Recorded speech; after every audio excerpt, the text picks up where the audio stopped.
Masturbation, all you need to know. Hello and welcome back. Today we're addressing one of the most sensitive and misunderstood topics in human behavior: masturbation. Almost everyone has heard about it.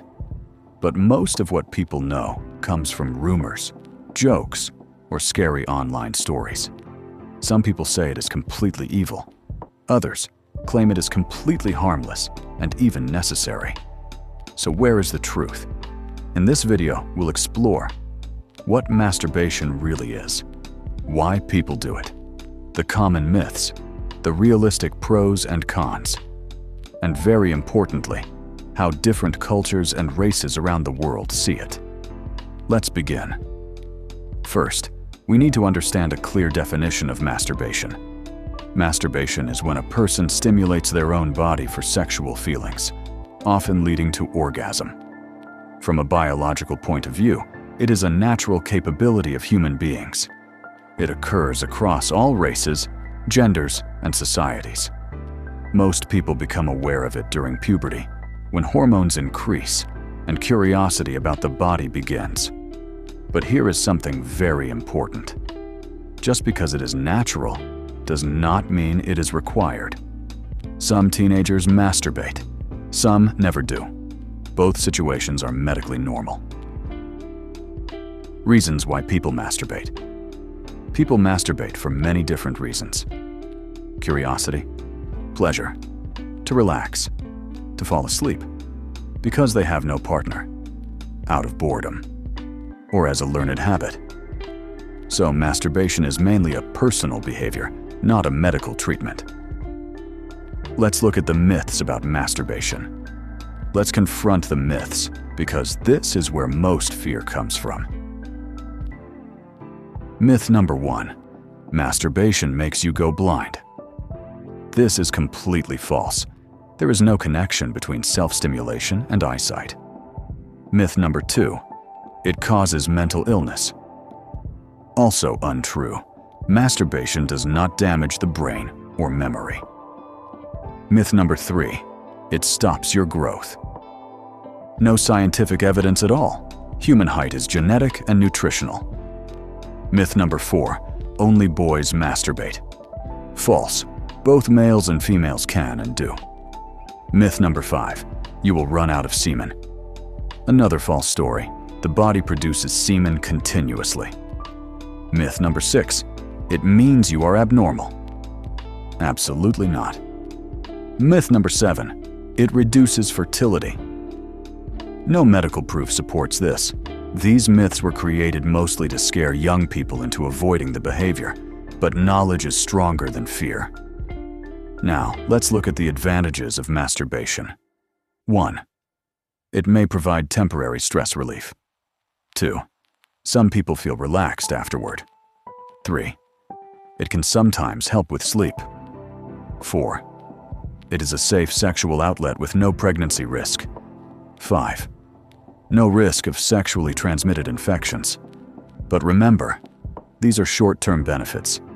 Masturbation is not a life plan or emotional cure. Let's also talk about the disadvantages of masturbation. Now, the realistic disadvantages. It can create guilt and shame, especially in strict cultures. It can distract from studies and daily tasks. Some develop compulsive habits.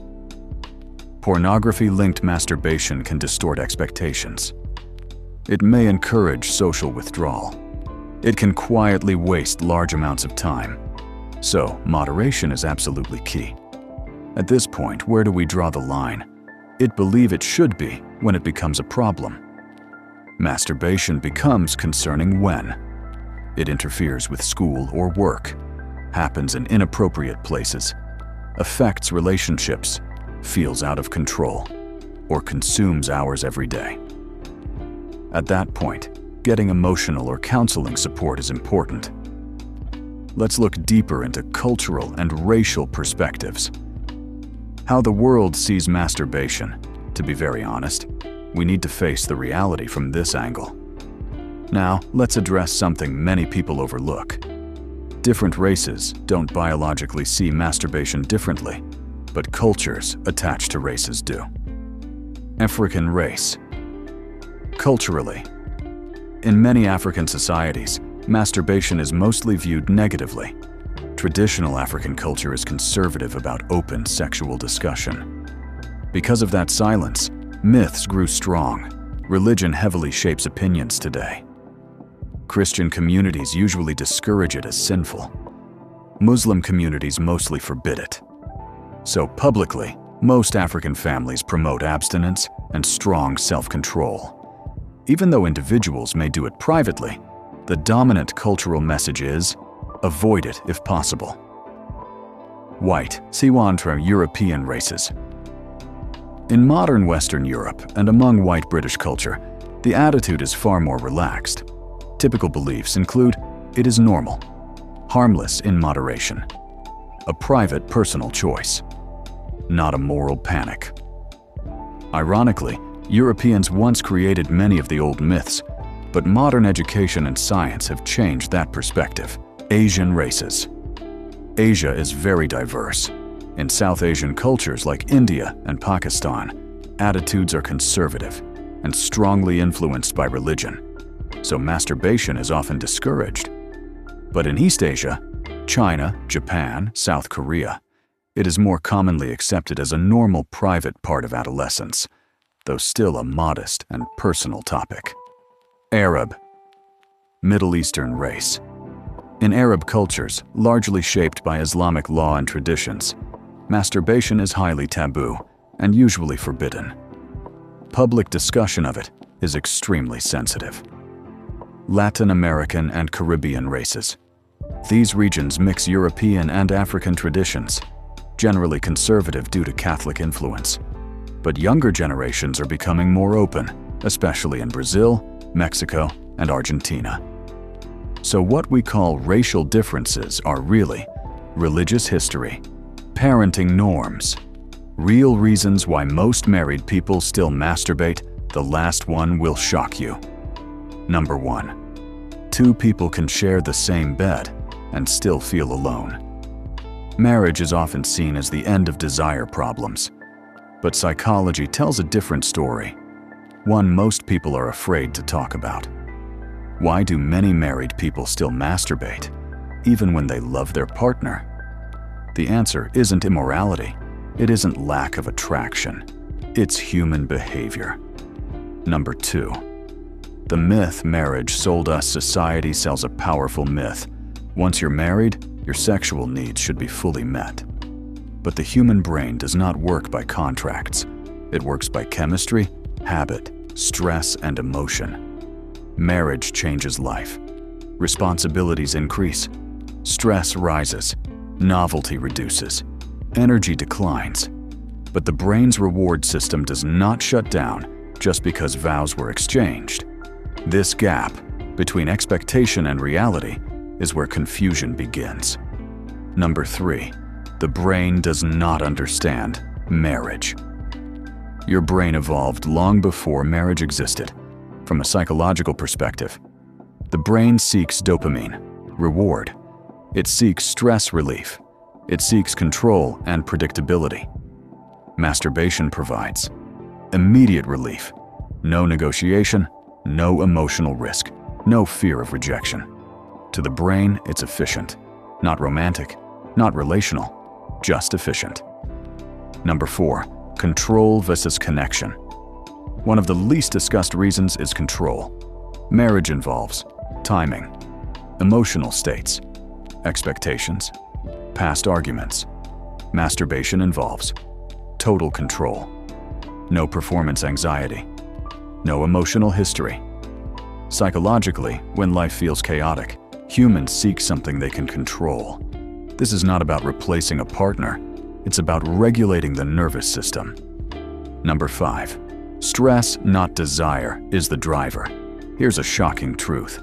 Many people masturbate more during stressful seasons, not less. Marriage brings financial pressure, parenting stress, work exhaustion, emotional overload. Stress increases the brain's demand for quick relief. This is why loving partners can still struggle sexually. Desire can exist without energy. Attraction can remain without action. Masturbation becomes a coping mechanism, not a desire statement. Number 6. Emotional distance inside marriage. Not all distance looks like fighting. Some distance looks like polite conversations, functional routines, silence instead of conflict.